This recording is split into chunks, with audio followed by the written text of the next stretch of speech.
അപ്പം അങ്ങനെ കാലാവസ്ഥ ജീവിതം തുടങ്ങി. കാലാവസ്ഥ എനിക്ക് ഇഷ്ടപ്പെടാൻ തുടങ്ങി. അങ്ങനെ ഒരുപാട് ആൾക്കാരായിട്ട് പരിചയപ്പെട്ടു, ഒരുപാട് കോൺട്രാക്ടർമാരുമായിട്ട് പരിചയപ്പെട്ടു. നമുക്ക് ഈ സ്കൂള് ഒന്ന് നേരെയാക്കാൻ നിങ്ങളെല്ലാവരും സഹായിക്കും. അതിനെ പറ്റിയ ഓഫീസർമാരെ പരിചയപ്പെടുത്താനും ഒക്കെ നിങ്ങൾക്ക് സഹായിക്കണം. ഞങ്ങൾ വരാം, കുഴപ്പമില്ല. അപ്പം അങ്ങനെ പോയി PWD ഡിപ്പാർട്ട്മെൻറ്റിലായിട്ടും പിന്നെ ഇവിടുത്തെ അന്നത്തെ MLA കുമാരനായിട്ടും ഒക്കെ ബന്ധപ്പെട്ട് സംസാരിച്ച് സ്കൂളിന് ഒരു കെട്ടിടം അനുവദിച്ചു. അന്ന് ഇല്ലിക്കോട്ട് കൃഷി മുഹമ്മദൊക്കെ ലൈസൻസ് ഇല്ല. A ക്ലാസ് ലൈസൻസ് വേണം, C ക്ലാസ് ഉള്ളൂ. അത് A ക്ലാസ് ആക്കിയാലാണ് ഇയാളുടെ പേര് കൊടുക്കും. പണ്ടൊക്കെ അനുവദിച്ച്. അപ്പോൾ അതുകൊണ്ട് ഞങ്ങൾ സൂപ്രണ്ടിങ്ങിനെ എഞ്ചിനീയറെ കാണാൻ കോഴിക്കോട് പോയി. അന്നത്തെ PTA പ്രസിഡൻ്റായിരുന്നു പൊന്നുകുട്ടനാണ്, തരിശിൽ പൊന്നുകുട്ടൻ. അപ്പോൾ അങ്ങനെ പൊന്നുകുട്ടേട്ടൻ്റെ കൂടെ ഞങ്ങളെല്ലാവരും പോയി. അവിടെ പോയി സൂപ്രണ്ടിങ്ങിനെ കണ്ട് ഇയാളുടെ ലൈസൻസ് വെച്ച് അയാൾക്ക് A ഗ്രേഡ് കൊടുത്തു. അങ്ങനെ ആ സർട്ടിഫിക്കറ്റ് കൊണ്ടുപോയി എഞ്ചിനീയർ ഓഫീസിൽ പോയി. അവിടെ പോയി കഴിഞ്ഞപ്പോൾ ഒക്കെ ആയി, ടെൻഡർ ഇയാളെ ഏൽപ്പിച്ചു. അങ്ങനെയാണ് UP സ്കൂളിന് 10 റൂം ഉള്ള ഒരു ബിൽഡിംഗ് ഉണ്ടായി. അത് ഭയങ്കര നേട്ടമായി. അപ്പോൾ ഞങ്ങൾ എന്ന പൊന്നിൽ വേണോ PTA പ്രസിഡൻ്റായിരുന്നു. പിന്നെ ദിവാകരൻ, കോൺഗ്രസ് നേതാവായ ദിവാകരനും PTA-യിലുണ്ടായിരുന്നു. അങ്ങനെ ഞങ്ങൾ എല്ലാം കൂടെ ശ്രമിച്ച് ഒരു 4 മുറിയുള്ള ഒരു ഷെഡുണ്ടായി. അത് പിന്നെ ഓട് മേഞ്ഞ് സിമെൻ്റൊക്കെ ചെയ്ത് നന്നായി. അങ്ങനെ പ്രവർത്തനം തുടങ്ങി. പിന്നെ ഞങ്ങൾക്ക് +2 നന്നായി ആരായി. +2-ന് നമ്മുടെ P. ബാലനെ അറിയില്ലേ? P. ബാലൻ അന്ന് MLA ആയിരുന്നു മണ്ണാർക്കാട്. ബാലേട്ടനെ പോയി കണ്ട്, തച്ചമ്പറയാണല്ലോ, തച്ചമ്പറ വീട്ടിൽ പോയി കണ്ടു. അതിനെന്താ, നമുക്ക് ശ്രമിക്കാം, വന്നാൽ ശ്രമിച്ചു. ആ കൊല്ലം നമുക്ക് വൊക്കേഷണൽ ഹയർ സെക്കൻഡറി കിട്ടി. ഹയർ സെക്കൻഡറി കിട്ടിയില്ല.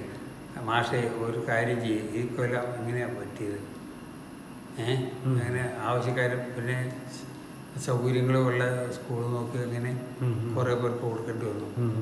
നിങ്ങൾക്ക് സൗകര്യങ്ങളില്ലാത്തതല്ല, അത് പറ്റിയില്ല, നമ്മുടെ ബുദ്ധിമുട്ടിങ്ങനെയാണ്. അതുകൊണ്ട് അത് കൊടുത്തു എന്ന് പറഞ്ഞ് പിറ്റേ കൊല്ലം അത് തരും, +2 തന്നു. അപ്പോൾ ഇവിടെ higher secondary, vocational higher secondary ഉള്ള സ്കൂളാണ്. അതാണ് അത് ഭയങ്കര നേട്ടം.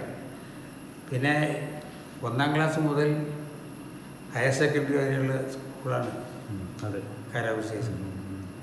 1-ാം ക്ലാസ് ഞങ്ങൾ മാറ്റാൻ സമ്മതിച്ചില്ല. അത് ഒരു ഡിപ്പാർട്ട്മെൻ്റ് ആ ഒരു സ്കൂളാക്കാമെന്ന് പറഞ്ഞു. അത് കണ്ട ഒരുമിച്ചിരുന്നോട്ടെ. അത് പിന്നീടാണ് LP ഡിപ്പാർട്ട്മെൻറ്റ് ഒരു സീറ്റ് കിട്ടിയത് എന്നൊക്കെ വിചാരിച്ചത്. അത് സാരമില്ല. അപ്പോൾ അത് 1 മുതൽ ഹയർ സെക്കൻഡറി വരെയുള്ള സ്കൂളാണ്.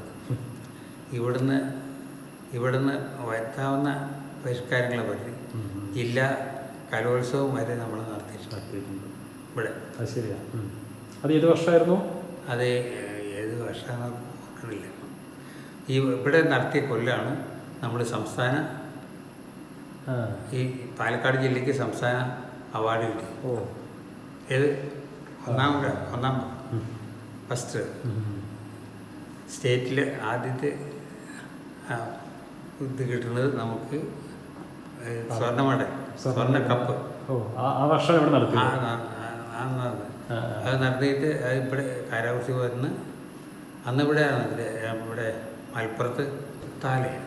അപ്പോൾ അങ്ങനെ കിട്ടി. അവരെ സന്തോഷമായി. അങ്ങനെ കലോത്സവങ്ങളും കാര്യങ്ങളും എല്ലാം കൂടെ നടത്താൻ എന്നെ കലോത്സവത്തിൻ്റെ സെക്രട്ടറി നടത്തിപ്പിൻ്റെ ഒക്കെ അങ്ങനെ കാര്യമായ നേട്ടങ്ങളൊക്കെ വരുത്തി. ഞാൻ 72 വന്നിട്ട് 78 സ്ഥലം വാങ്ങി. ഈ സ്ഥലം വാങ്ങി. ഇരിക്കുന്ന സ്ഥലം 1 ഏക്കർ 92 സെൻറ്റ് സ്ഥലമുണ്ട്. അത് ഇവിടെ ഇരിപ്പ ശങ്കരൻ്റെ അളിയനുണ്ട്, ഒരു മാധവൻ, ഇരിപ്പിൽ മാധവൻ എന്ന് നമ്മൾ പറയാം. അത് സേതു മാഷെ ഇവിടെ സേതു മാഷുണ്ടായിരുന്നു. സേതു മാഷെ ഏട്ടനാണ്. സേതു മാഷ് പറഞ്ഞിട്ട് ഏട്ടനെ കൊണ്ട് എനിക്ക് ധരിച്ചു.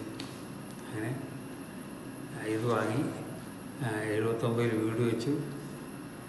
ചെറിയ വീടാണ് വെച്ച് ഇവിടെ താമസം തുടങ്ങി. ഈ ആ കൊല്ലം തന്നെ ഈ ആസ്പത്രിയിൽ നേഴ്സ് വന്നു. ഇവിടുന്ന് വാടകയ്ക്ക് വീട് കിട്ടില്ല, സ്ഥലം കിട്ടില്ല. ഞാനിവിടെ കൊണ്ടുവന്ന് താമസിച്ചു. അങ്ങനെയൊക്കെയാണ് ഉണ്ടായി. അങ്ങനെ വളർന്ന് ഞാൻ 73 വിവാഹം ചെയ്തു. വൈഫിൻ്റെ പേര് വസുമതി. അത് 2018 മരിച്ചു. എനിക്ക് 2 മക്കളാണ്. ഒന്ന് മകൻ ഷൈജു KR. അവൻ ഇൻഡസ് മോട്ടോഴ്സിലെ മാനേജറായിട്ട് വർക്ക് ചെയ്യുന്നു, മണ്ണാർക്കാട്. മകള് ഹൈസ്കൂൾ ടീച്ചറായിട്ട് ഇംഗ്ലീഷ് കാരാവസി ഹൈസ്കൂളിൽ വർക്ക് ചെയ്യുന്നു. രണ്ടുപേരും സന്തോഷമായിട്ട് ജീവിക്കുന്നു. 2 പേർക്കും വീട് വെച്ച് സന്തോഷമായിട്ട് 2 പേരും. മകൾക്കൊരു കുട്ടി, മകന് 2 കുട്ടികളാണ്. മകൻ്റെ കുട്ടി മൂത്ത കുട്ടി എൻജിനീയറിംഗ് ഡിപ്ലോമ കഴിഞ്ഞിട്ട് ഹയർ സ്റ്റഡിക്ക് ശ്രമിച്ചുകൊണ്ടിരിക്കുകയാണ്. മകള് പെൺകുട്ടി മംഗലാപുരത്ത് BPT ഫിസിയോതെറാപ്പി 4 കൊല്ലമുണ്ട്. 4 കൊല്ലം 6 കൊല്ലം അതിന് പഠിക്കാൻ. അങ്ങനെ സന്തോഷമായ കുടുംബജീവിതം നയിച്ചു വരികയാണ്. ബാല്യം കടന്നുപോയി, കൗമാര യൗവനം വിട്ടൊഴിഞ്ഞു, മധ്യവയസ്സിലായി ഞാനിപ്പോഴെന്നാലും എൻ മനസ്സിപ്പോഴും ബാല്യം തന്നെ.